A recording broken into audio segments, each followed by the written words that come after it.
अगर घर में प्लास्टर करवाने वाले हो या किसी कॉन्ट्रैक्टर को देने वाले हो तो ये वीडियो आपके लिए, क्योंकि आज की वीडियो में मैं बताऊंगा अगर कोई कॉन्ट्रैक्टर आपके घर में प्लास्टर कर रहा है तो आपको क्या क्या चेक करना है। वो कुछ भी करके चला जाएगा, बाद में पपड़ी बन के निकल जाएगा, जहां तो क्रैक्स आपके घर में आ जाएंगे। तो एक चीज वो दिखाने वाला हूं। दूसरा, खर्चा कैसे निकालते हैं। आपका प्लास्टर का कॉन्ट्रैक्टर कुछ भी करके कल चला गया, इतना बोल दिया उसने, 2 लाख रुपए बिल हो गया, तो आपको तो पता होना चाहिए ना कैसे कैलकुलेशन होगी। तो वो भी इस वीडियो में सीखोगे। सैंड कितनी लगेगी, रेत कितनी लगेगा, बालू कितना लगेगा वो निकालना सीख जाओगे, सीमेंट कितना लगेगा। बहुत इंपॉर्टेंट वीडियो है, कंप्लीट समझा दूंगा 10 से 15 मिनट में। आपका ब्रिक वर्क हो गया, उसके बाद आपका प्लास्टर का काम है। तो क्यूरिंग आपको कर देनी है। प्लास्टर करने से पहले दीवारें आपकी बिल्कुल एकदम तर होनी चाहिए। वो ये नहीं है कि जब आप प्लास्टर करो तो जो आपका ब्रिक होगा वो प्लास्टर में से पानी खींचेगा और उससे श्रिंकेज क्रैक्स हो जाते हैं। प्लास्टर में छोटे छोटे क्रैक्स आपको दिखेंगे। वो ये रीज़न भी होता है कभी कभार, जब आप क्या करो, आपकी दीवार पे पानी नहीं लगा है, आपने डायरेक्ट प्लास्टर कर दिया तो वो प्लास्टर कमज़ोर पड़ जाएगा। पहले आपको क्या करना है, दीवार कोई 5-6 घंटे पहले उसको अच्छे से क्यूरिंग कर लेनी है, अच्छे से पानी मार लेना है। थोड़ी थोड़ी जब वो सूख जाए तो आपको स्लरी, जैसे नीरू जिसे हम बोलते हैं, वो आपको डाल देना है। सीमेंट और पानी को मिक्स करके स्लरी जैसे बना के वो दीवार पे डाल देनी है। उसके बाद आपको प्लास्टर स्टार्ट करना है। फिर आपको जो सैंड यूज़ करनी है और जो सीमेंट यूज़ करना है, ये भी मेन चीज़ है क्रैक्स आने का। आपको जो सैंड यूज़ करनी है वो आपकी अच्छी सैंड होनी चाहिए, जिसमें सिल्ट कंटेंट कितना 6% से कम हो। वो ये आप घर पे भी चेक कर सकते हो सिल्ट कंटेंट, उस पर मैं वीडियो बनाया था टेस्ट पे। तो 6% से कम सिल्ट कंटेंट होना चाहिए। और जो सीमेंट यूज़ करोगे आप क्रैक्स के लिए यूज़ करना है तो पोर्टलैंड, पोज़लाना सीमेंट कोई भी यूज़ करो। पीपीसी याद रखो, क्या ओपीसी नहीं करना है, इसके लिए पीपीसी सीमेंट करना है, जिसकी डेट 3 महीने ज़्यादा पुराना नहीं होना चाहिए। 3 महीने से ज़्यादा अगर वो पुराना हुआ तो वो एक्सपायर की तरफ बढ़ चुका है, उसकी स्ट्रेंथ डिक्रीज़ हो रही है और उसमें क्रैक्स होने के चांसेस भी काफ़ी ज़्यादा बढ़ जाते हैं। 2 चीज़ें आपको देखनी है और सैंड को अच्छा छान के आपको फिर उसके साथ वो करना है। देखो, ये चेक करना मैं आगे सिखाता हूँ, क्या क्या कॉन्ट्रैक्टर की चीज़ें चेक करनी है, वो कर रहा है कि नहीं कर रहा है। लेकिन उससे पहले एस्टिमेट करना सीख लो कि अगर 1000 स्क्वायर फीट का घर है, 1500 600 स्क्वायर फीट, उसमें प्लास्टर का खर्चा कितना आएगा। कहीं कॉन्ट्रैक्टर आपसे ज़्यादा पैसा नहीं ले रहा है ना, मैं एस्टिमेट करना आपको सिखा देता हूँ। ले ली मैंने 1000 स्क्वायर फीट के घर की, आपका जितना भी स्क्वायर फीट बनता है, देखो आपका घर होगा, अगर लगा लो चौड़ाई 50 फीट ऐसे है, 20 फीट ऐसे है, उसको मल्टीप्लाई कर लेना 50 × 20, तो हमारा बनता है 1000 स्क्वायर फीट। वो मैंने एग्जांपल ले ली। आपका जहां 30 है, 32 है, 31 है, इस साइड आपका 18 है, 16 है, जितना भी है, मतलब दोनों को मल्टीप्लाई करो, आपको मिल जाएगा आपका घर का एरिया कितना होता है। पहला स्टेप ये हमें पता चल गया। हमारा 1000 स्क्वायर फीट का घर है, ठीक है। दूसरा स्टेप क्या बनता है, हमारा 1000 स्क्वायर फीट का घर है, ठीक है। लेकिन हमारी जो प्लास्टर होगा, एक मैं अगर प्लान आपको एक बनाऊं, ये मतलब अंदर की दीवारें होंगी, यहां दीवार आएगी, फिर यहां दीवार होगी, यहां डोर, यहां विंडो, तो मतलब एक पूरा प्लान होगा। तो हमारा प्लास्टर यहां भी आएगा, यहां भी आएगा, यहां भी आएगा, मतलब पूरे में प्लास्टर लेना है। तो वो एरिया कितना बनेगा, उसका एक थंब रूल मैं आपको बताता हूं। उसका बनेगा 1000 स्क्वायर फीट हमारा टोटल एरिया था। जो प्लास्टर एरिया बनेगा, सीलिंग को नहीं ले रहा मैं, सीलिंग को छोड़ रहा हूं, प्लास्टर एरिया बनेगा हमारा 1000 मल्टीप्लाई बाय 4.4। ये है हमारा थंब रूल। क्या है, 4.4 जो है ये हमारा थंब रूल है। आपका जितना भी एरिया होगा आपको 4.4 से मल्टीप्लाई कर देने, तो आपको मिल जाएगा, आपका एरिया बनने वाला है 4400। कितना, 4400 आपका एरिया बन गया। ये हो गया हमारा प्लास्टर एरिया। अब आ गया सीलिंग का एरिया। देखो हमें सब पता चल गया। अभी सीलिंग भी, हमें जिन लोगों को सीलिंग का नहीं आइडिया, मैं बताऊं सीलिंग क्या होती है। ये सामने आप देख रहे हो, जो ऊपर का हमारा होगा इसे हम बोलते हैं सीलिंग, ठीक है। ये हमारी दीवार आ गई, ये हमारा सीलिंग आ गया। तो दीवार का हमने निकाल दिया, जो भी दीवारें हमारी होंगी उन दीवार का हमें आइडिया लग गया, तो सीलिंग का भी हम पता कर लेते हैं। उसके लिए क्या करना है, आपको कुछ नहीं करना है। उसका जो भी आपका, जितना भी आपका होगा एरिया, उसमें से 100 कम कर देना। तो हमारा सीलिंग का एरिया आ रही है 900 स्क्वायर फीट। कितना, 900 स्क्वायर फीट। ये सिर्फ मैं किसके बता रहा हूं, रेजिडेंशियल जो घर होंगे उस हिसाब से। क्योंकि देखो, जहां हॉल, अगर बड़ा सा हॉल बना रहे हो तो उसमें दीवारें नहीं होंगी, तो प्लास्टर थोड़ा कम होगा उसमें, ठीक है। ये चीज भी ध्यान रखना। फिर हमें सीमेंट कितना लगेगा, रेट एनालिसिस में आगे करने वाला हूं। सीमेंट हमें कितना लगेगा, 1000 स्क्वायर फीट का हमारा घर है, हमने लिख दिया 1000 यहां। मल्टीप्लाई जो हमारा थंब रूल है, ये रामबाण है, ये चीज इसी से सब कुछ निकलेगा। ये याद करना है या नोट करके रख लेना या वीडियो को डाउनलोड सेव करके रख लो।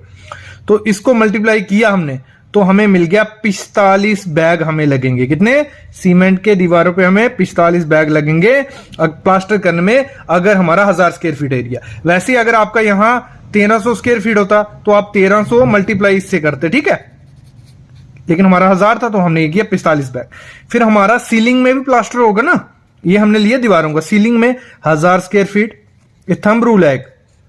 अगर आपका हो कि इसी के सर पे पूरा कॉन्ट्रैक्ट या टेंडर भर लोगे, नहीं, ये थंब रूल है। थोड़ा बहुत आगे पीछे जाता है, भर सकते हो, लमसम भी क्वांटिटी होती है उसमें भी। तो ये हमारा आ जाएगा 5 बैग हमारा सीलिंग में लगेंगे। एक चीज मैं आपको बताना रह गया, ये जो हम प्लास्टर कर रहे हैं ये मैंने लिया है आपका 13 से 15 mm प्लास्टर चढ़ेगा हमारा। कई जगह हमारा 13 mm चढ़ेगा, कई जगह हमारा 14 mm चढ़ेगा, कई जगह 15 mm। और जो रेशो ली है वो लिए 1:5। मोस्टली यही प्लास्टर आपको सही रहता है, इससे ना कम करो। 1:4 का करोगे तो बहुत ज्यादा हो जाएगा। तो 1:5 का प्लास्टर आपको करना और 15 mm से ज्यादा प्लास्टर मत चढ़ाना। 5 बैग आगे। और जो सीलिंग में होगा प्लास्टर वो होगा हमारा 6 mm। 1:5 ही रहेगा लेकिन 6 mm प्लास्टर चढ़ाना है। देखो जितना मोटा प्लास्टर आप सीलिंग में चढ़ाओगे उतना पपड़ी बन के गिरने के चांसेस रहते हैं, तो इतना ही चढ़ाना है। फिर जो सैंड की क्वांटिटी है वो हमारी कितनी लगेगी, वो करेंगे हम 1000 इंटू 0.24।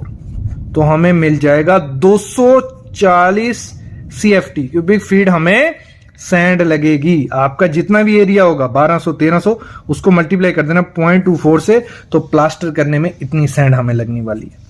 जो सीलिंग के लिए सैंड लगेगी वो हम कर लेते हैं 1000 इंटू 0.024। तो हमें आगे 24 CFT हमारी सैंड लगेगी।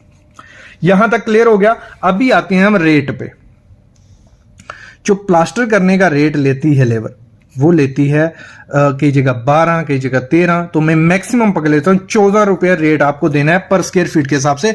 ज्यादा क्यों लिया मैंने, क्योंकि सीलिंग के लिए कुछ लोग ज्यादा मांगते हैं, बोलेंगे दीवार पे हम 12 रुपए कर देंगे, सीलिंग पे हम 15 रुपए लेंगे। तो 14 रुपए पर स्क्वायर फीट के हिसाब से मैंने रेट पकड़ लिया।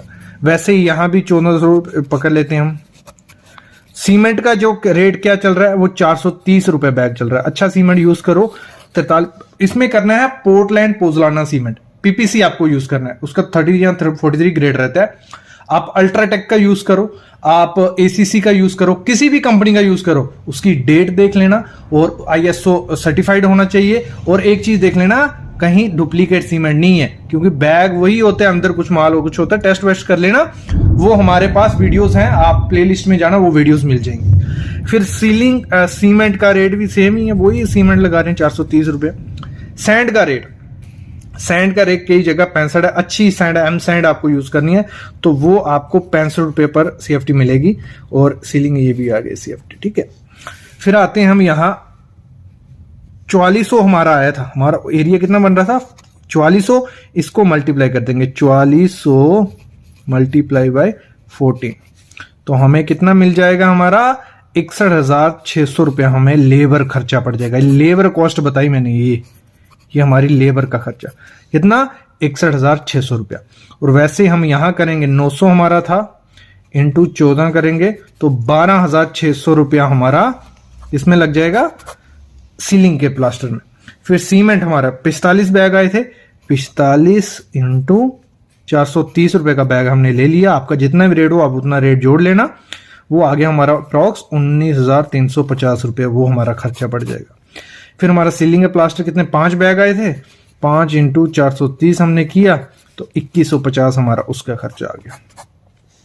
फिर हम आगे बढ़ते हैं। सैंड हमने हमारी 240 CFT आई थी, 240 इंटू 65 हम करते हैं तो हमारा कुछ आता है 15,600 रुपए का हमारा सैंड आएगी।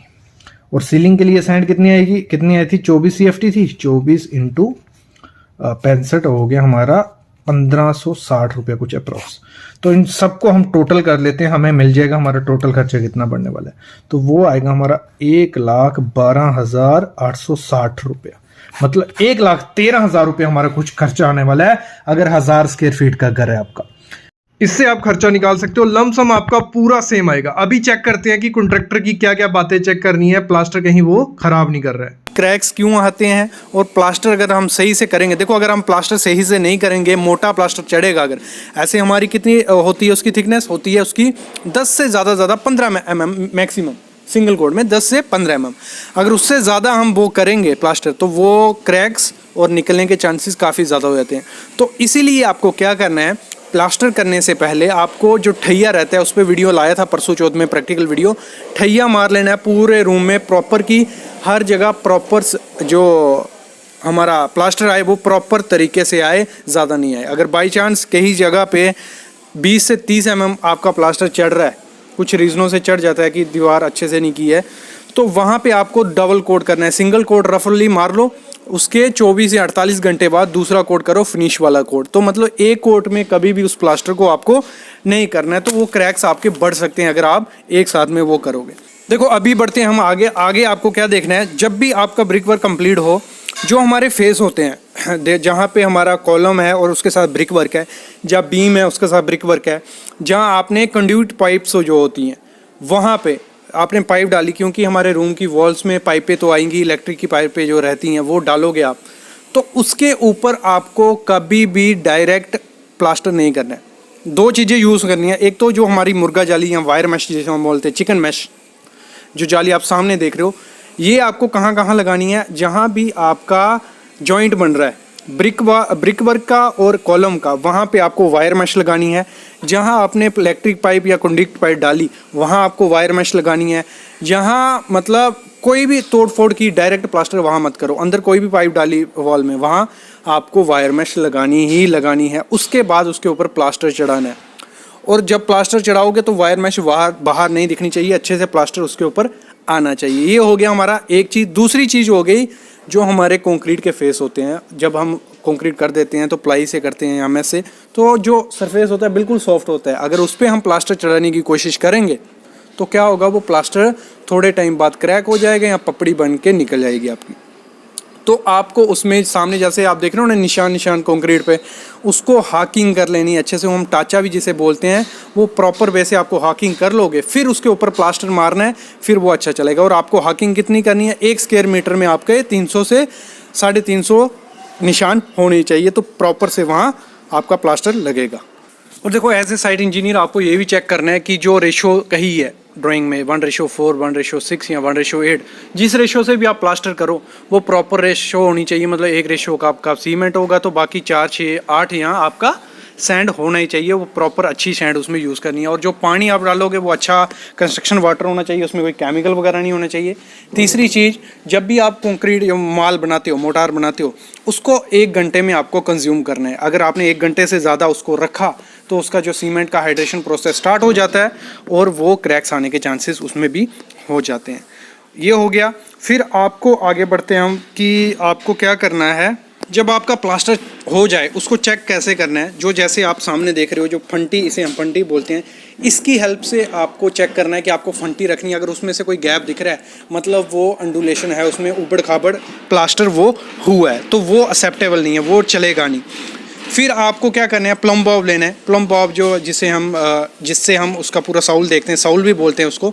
तो ऊपर आपको साउल रखना है, नीचे प्लम बॉब नीचे आएगा, उसमें ज़्यादा गैप बचना नहीं चाहिए। थोड़ा आधे mm से भी कम गैप रहेगा तो वो एक्सेप्टेबल है, उससे ज़्यादा होगा तो अंडुलेशन हुई है, कहीं जगह ज़्यादा प्लास्टर हुआ है, कई जगह कम प्लास्टर हुआ है, तो ये भी एक मिस्टेक ही लगा लो। ऐसे आप चेक कर सकते हो पूरा कि प्रॉपर से प्लास्टर हुआ है नहीं हुआ है, वो चीज़ आप देख सकते हो। देखो ये हो गया।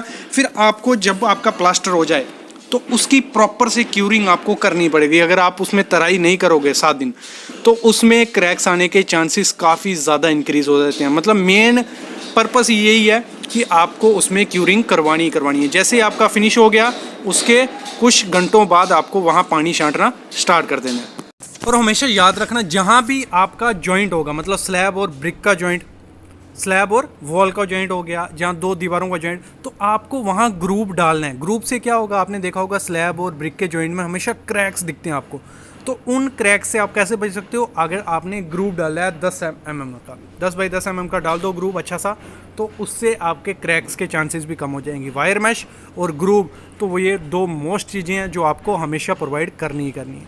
ये कुछ बेसिक चीज़ें थी। अगली वीडियो जो प्लास्टर पे आएगी उसमें और ज़्यादा मैं आपको एक्सप्लेन करूँगा और बताऊँगा।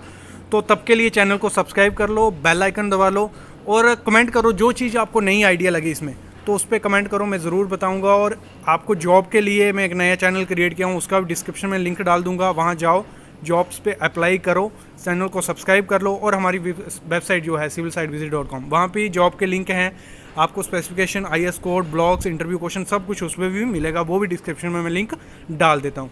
Thank you guys.